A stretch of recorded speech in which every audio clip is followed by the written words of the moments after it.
Assalamualaikum warahmatullahi wabarakatuh. Saya Febrianti Lestari, NIM 0306182144 dari jurusan PGMI 2 semester 5, Fakultas Tarbiyah dan Keguruan Universitas Islam Negeri Sumatera Utara, akan menjelaskan tentang quantum learning. Sebelumnya, kita akan membahas tentang pengertian quantum learning. Pembelajaran kuantum merupakan salah satu model strategi dan pendekatan pembelajaran yang mengutamakan pada keterampilan guru dalam mengelola pembelajaran yang bermuatan karakter. Tujuan quantum learning bermuatan karakter ini antara lain adalah menciptakan lingkungan belajar yang efektif untuk menciptakan proses belajar yang menyenangkan, menyesuaikan kemampuan otak dengan aspek yang dibutuhkan oleh otak. Dalam quantum learning ini sendiri bersandarkan pada konsep bawalah dunia mereka ke dunia kita dan antarkan dunia kita ke dunia mereka. Hal ini menunjukkan betapa pengajaran ini tidak hanya menawarkan materi yang harus dipelajari siswa, tetapi lebih dari itu, siswa juga diajarkan bagaimana menciptakan hubungan emosional yang baik ketika belajar.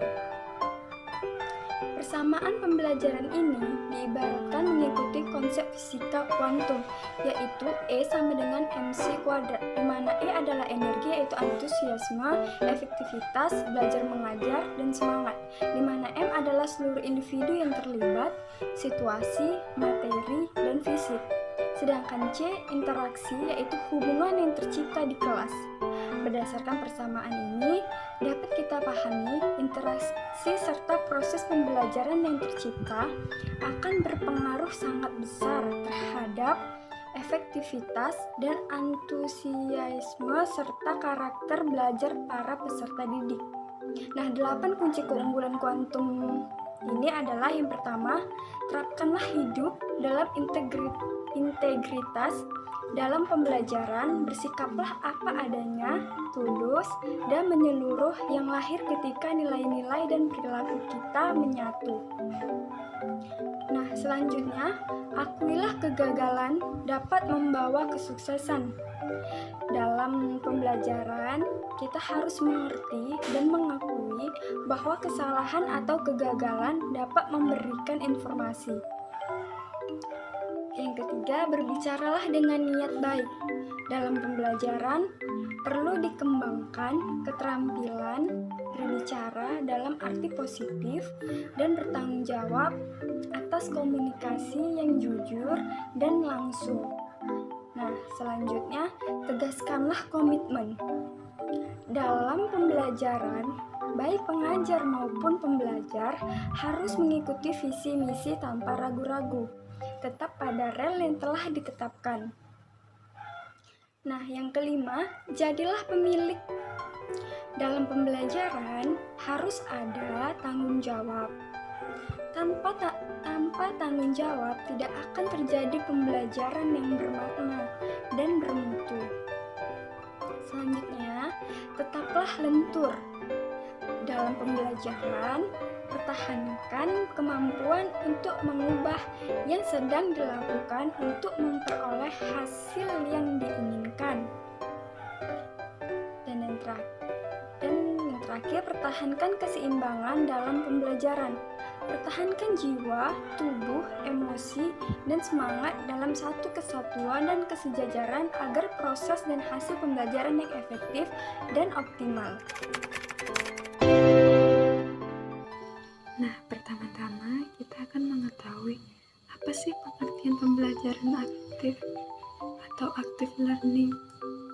Nah, yang dimaksudkan dengan active learning adalah belajar untuk mengoptimalkan penggunaan semua potensi yang dimiliki oleh anak didik sehingga semua anak didik dapat mencapai hasil belajar yang memuaskan sesuai dengan karakteristik pribadi yang mereka miliki. Di samping itu, pembelajaran active learning juga dimaksudkan untuk menjaga perhatian siswa atau anak didik agar tetap tertuju pada proses pembelajaran. Penelitian polio tahun 1984 menunjukkan bahwa siswa dalam ruang kelas hanya memperhatikan pelajaran sekitar 40% dari waktu pembelajaran yang tersedia. Sementara penelitian NCKC 1986 menyebutkan bahwa dalam 10 menit pertama perhatian siswa dapat mencapai 70% dan berkurang sampai menjadi 20% pada waktu 20 menit terakhir. Kondisi tersebut di atas merupakan kondisi umum yang sering terjadi di lingkungan sekolah. Hal ini menyebabkan seringnya terjadi kegagalan dalam dunia pendidikan kita, terutama disebabkan anak didik di ruang kelas lebih banyak menggunakan indera pendengarannya dibandingkan visual, sehingga apa yang dipelajari di kelas tersebut cenderung untuk dilupakan. Sebagaimana yang diungkapkan Confucius, yaitu apa yang saya dengar, saya lupa. Apa yang saya lihat, saya ingat. Apa yang saya lakukan, saya paham. Ketiga pernyataan ini menekankan pada pentingnya belajar aktif agar apa yang dipelajari di bangku sekolah tidak menjadi suatu hal sia-sia.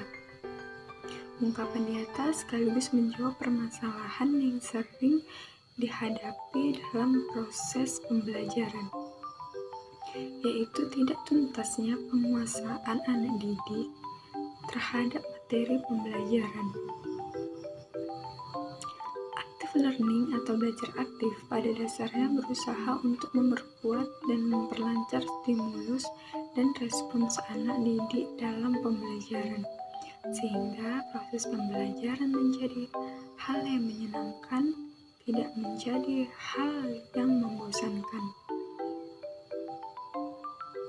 Dengan memberikan strategi active learning atau belajar aktif pada anak didik dapat membantu ingatan atau memori mereka, sehingga mereka dapat dihantarkan kepada tujuan pembelajaran dengan sukses.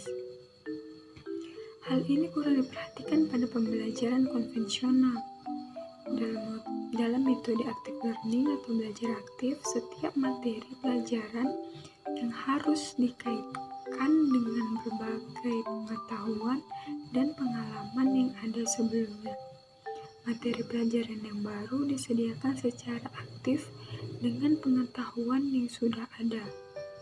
Active learning atau belajar aktif pada dasarnya berusaha untuk memperkuat dan memperlancar stimulus dan respons anak didik dalam pembelajaran, sehingga proses pembelajaran menjadi hal yang menyenangkan, tidak menjadi hal yang membosankan bagi mereka. Dengan memberikan strategi active learning atau belajar aktif pada anak didik dapat membantu ingatan atau memori mereka, sehingga mereka dapat dihantarkan kepada tujuan pembelajaran dengan sukses. Active learning ini bisa kita aplikasikan melalui prediction atau prediksi. Metode ini dapat membantu para siswa menjadi kenal satu sama lain. Prosedur yang pertama, bentuklah sub-sub kelompok dari 3 sampai 4 orang siswa yang relatif masih asing satu sama lain.